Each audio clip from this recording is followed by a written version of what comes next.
Okay, hello, welcome to EDFGC 5806, and this week we're looking at creativity and successful learning policies for the 21st century. We continue to explore the social political context of teaching as a profession, including policies and standards, and in particular we're doing this in the context of 21st century learning. We do this to understand the role of creativity and critical thinking as 21st century learning skills, to identify how policy has been developed, to equip Australia with a workforce for the future, and articulate elements that research has found to contribute to students' creativity.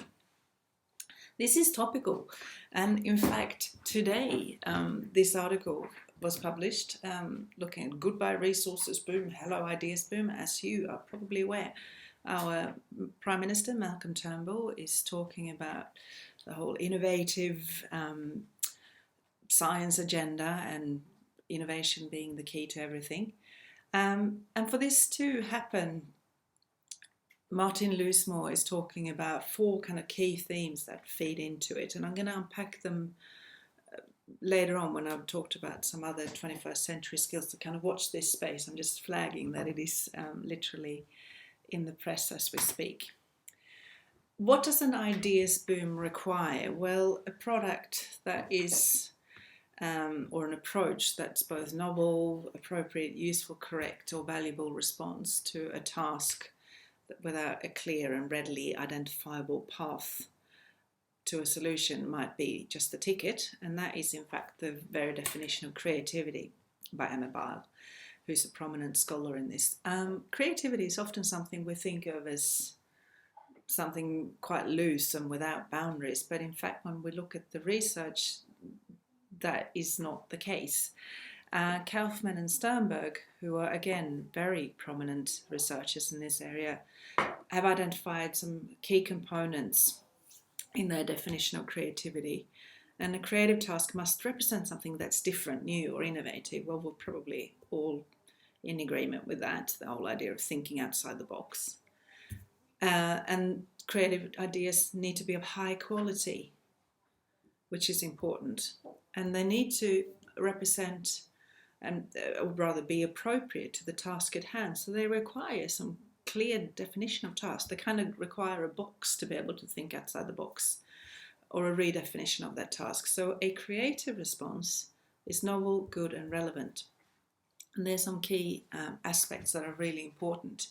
And those are the type of ideas, the type of aptitudes and skills that we would need for an ideas boom to happen, which is driven by really, again, finances, I guess, and the idea of collaborating across borders and so on, which is how a lot of it kind of comes back to that whole idea of being competitive and addressing the challenges that we face in the future. There are a number of social factors that are really important to promote creativity and scaffold creativity. Students' personal interests, involvement and enjoyment and engagement with challenging tasks have been found to have a really positive effect on creativity. So teachers should avoid, according to Hennessy and Amabile anyway, to use social comparisons and contingent awards, because they have found to impede creativity. Having said that, there is research that suggests that an element of competition particularly is quite helpful, particularly for boys. So there are slightly different opinions about this, but certainly contingent rewards and so on is not really an important focus. And in fact, in relation to boys, the idea of an authentic audience is also really important. So an open slather is actually not conducive to creativity. There need to be boundaries, again, for that task appropriate factor, in order that we need to be able to assess whether and judge whether a task is, rather a response to a task, if that's highly creative or not. And you got some examples there put forward by Kaufman and Beghetto, and it's from an article published by Educational Leadership, which is a big US journal with aim for teachers. And I would suggest that you have a read through it, because they put forward some some really quite interesting ideas in respect to creativity and the magnitude of a creative response. Why is creativity so important? Well, because the future is unpredictable. The students who started school this year in 2016 are likely to retire in 2083, assuming that they retire at age 67. As Sir Ken Robinson points out, nobody has a clue what the world is going to look like in 5 years, yet it's the job of education and teachers to help kids make sense of a world they're going to live in. And incidentally, you might well have seen Sir Ken Robinson's very famous talk. In fact, I think it's the highest ranking TED talk ever on creativity. And if you haven't, have a look at it because it's interesting. The challenges that we currently face are without precedent. More people live on this planet now than at any other time. The world's population has doubled in the past 30 years. We're facing an increasing strain on the world's natural resources, and technology is advancing at a headlong rate of speed. It's transforming how people work, think and connect, and it's transforming our cultural values. And that is a nice link to the hot off the press Goodbye Resources boom, Hello Ideas boom, because in Loosemore's article he identifies 4 themes, and it's actually in connection with AECD and CSIRO publications. Cultural and capital is a theme that's really quite strong in how companies take more risks and co-invest in promising commercial ideas. Collaboration, focusing on strengthening relationships between business, government and universities. Talent and skills theme is focusing on encouraging youngsters to embrace the digital age. And then government setting an example by removing barriers for startup businesses and being more innovative in service delivery. So it's connecting to what Sir Ken is saying here. We see this literally in the type of policies that are about to be generated from the debate in Parliament as we speak. As I said, there are a lot of kind of economic agendas at play here, and in fact the OECD published a report last year on looking at education policy outlook, and from there Joe Earp published a paper on looking at focus on innovative learning environments, which is really necessary to develop skills needed for the future and competencies for our future generations of learners. And again, you've got a link to that article that I would encourage you to read. So 21st century skills, what does that actually mean and what does it involve? Well, as we're preparing students for work, citizenship and life in the 21st century, we know that that is quite a complicated and challenging future. Globalization, technology, migration, international competition and changing markets and transnational environmental and political challenges add a new urgency to develop the skills and knowledge for this complex century. So what do these skills actually boil down to? Well, there are many variations on the list of skills, but they pretty much articulate a similar framework for understanding and the implication for teaching is articulated obviously following what that requirement or what those requirements are. There is a group called the Assessment and Teaching of 21st Century Skills coming out of, it's led actually by researchers at Melbourne University, and it involves, again, it's a multinational, kind of multicultural conglomerate that are involved in this, or consortium I should say, involved in this research project. And then it boils down to essentially 4 aspects. Ways of thinking, so we need to scaffold our students to become creative and innovative, to think critically, problem solving, decision making, learning to learn, i.e. employing their metacognitive skills. That's something we really need to scaffold by teaching it explicitly to our students. Ways of working, communication and teamwork, again, evidence in that Goodbye resource, Hello Ideas. Networking, team working. Tools for working, so we actually need to be pretty ICT savvy to navigate this reality and living in the world in respect to citizenship, life and career, and personal and social responsibility, cultural awareness and competence to navigate this global context. There are 3 rationales that underpin the need for 21st century skills, and probably not very surprising to you. One of these rationales is economic, but also civic and globalization, which is pretty much an economic and civic kind of put together. And if we don't actually equip our students, if we use some sort of transmission model of teaching, we don't foster this creative thinking in our students to become problem solvers and kind of risk taking and come up with these new novel ideas of addressing challenges. However, those skills need to be explicitly taught, and they're complex skills in respect to thinking patterns and so on. And some people, like for example Sadriva and Opfer, argue that this is very difficult to assess. I would suggest that if you look at Beghetto's work on assessing creativity, there are certainly ways of going about it. Cross-disciplinary skills is kind of a catchphrase, and 21st century skills go across the whole spectrum, and sometimes this is overlooked in the classroom. However, if we look at policy and how national statements have been developed in other countries, we see that there's a recognition of the cross-disciplinary nature and the multifaceted nature, really, of thinking and working and awareness skills. In respect to the Australian curriculum, 21st century skills are divided into 7 capabilities, or general capabilities, and you can read them there.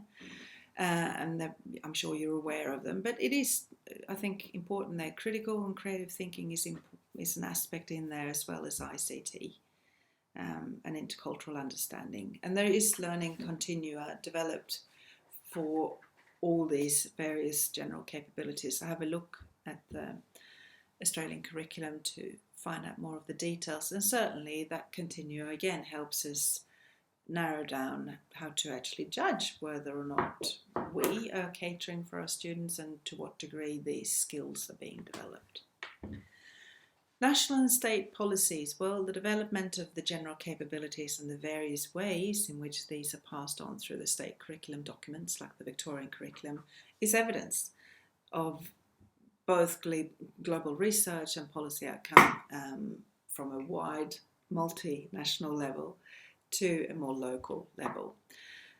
If we review the Melbourne Declaration, we see that the importance with which teaching and learning these 21st century skills is held is emphasised. I'm going to skip that one. Okay, when we look at assessing 21st century skills, the emphasis is really on informing future learning steps and making suggestions to expand. So therefore it makes sense that we'll probably use formative assessment more than anything to kind of challenge our students to stretch and act on feedback to expand. We do, however, need to develop collaborative and creative skills, so that's something we need to consider when we put forward our assessment components, whether it's in a rubric or whatever. We also need to give students the opportunity to have input into tasks to, for example, connect with interests. So that also gives us the opportunity to get that more nuanced and complex thinking in respect to addressing a task. So looking at digital learning across the curriculum, because as I said, ICT and ICT literacy is an aspect in here.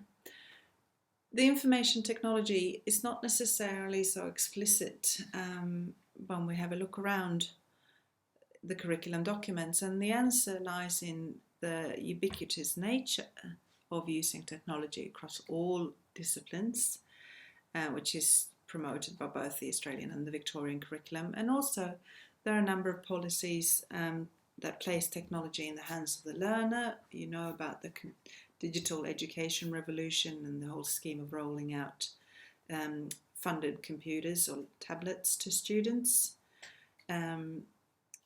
which has perhaps shifted. So schools don't necessarily have the computer lab there anymore, and it's not a standalone subject. It is integrated, which obviously means teachers planning as well. If we look at digital learning across the curriculum, there's an assumption there that learning happens 24/7. It's the whole idea of anytime, anywhere, which is catchphrases as teachers develop new pedagogies. Incidentally, again, in the weekend paper, there was in the Weekend Australian, there was an article that was, I think, initially published in the Times, of someone being really critical to the use of mobile phones, for example, in schools, because of the idea that students are constantly hooked up, and it actually creates, there's a lot of research to suggest that it creates a lot of stress in students to constantly have updates of, social media, etc. Anyway, that's a different thing. So there's, for a lot of these aspects, there are always two sides to the story. E-textbooks were really popular. Again, there's actually research now coming out to suggest that people prefer, or students prefer, paper copies rather than e-textbooks. So there are various standpoints, but as this was happening, e-textbooks really emerged. Acceptable use agreements allowed students to monitor inappropriate use of computers. So that sort of policy that popped up.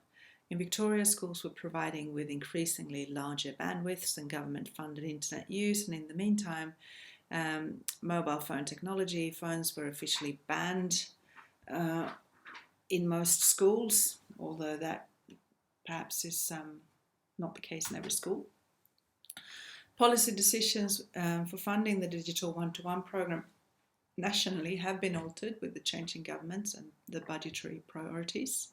Schools are making decisions about how they're going to fund technology for individual parents, and often asking them to purchase a school-selected device for learning, which is similar to purchasing a textbook. Early adopter schools in Victoria are developing policies to allow students to bring your own device, or BYOD. So if we're looking then at mobile technology and BYOD challenges, norms and equity issues in schools, licensing agreement on software used in education, and the capability to monitor what's acceptable use, are all raised in Stage's short article on BYODs, which is quite interesting. Cyberbullying is another aspect in there, which I'm pretty sure he talks about as well. So have a think about what your response is going to be when students ask you about using their mobile phone in class, which they are likely to do. Also, one of the emerging areas of linking 21st century skills to digital technology is the growth of ideas. And the growth of ideas is that the concept of a global digital citizen, which concerns ethics and values. So have a look at the website on being a digital citizen or global digital citizen, and the fluencies proposed by Lee Crockett. They resonate quite well with the ideas for 21st century learning skills and the belief that we need to explicitly teach values in relation to digital technology. So this is a big topic, and I've touched on a few things in this presentation. The underlying ideas for 21st century skills and reforming schools to meet the needs of our learners are already being taken up by teachers. Have a look at the evidence yourself when you're out on placement, and it might also be quite interesting to speak with the ICT co-coordinator about if there is a one-to-one or bring your own device program at the school you're at. What kind of thinking strategies are in place to support digital and creative and critical thinking across the curriculum, and what sort of evidence is articulated in the school artifacts in respect to visions, values, posters, networks, newsletters, and so on. By all means, post your thoughts on the forum. I know that you are in the process. You've just had one assessment due with the Pecha Kucha, and I know that you're working towards your second one, so I know I'm not expecting huge responses on the forum, but I will put one up anyway. Thank you. Bye.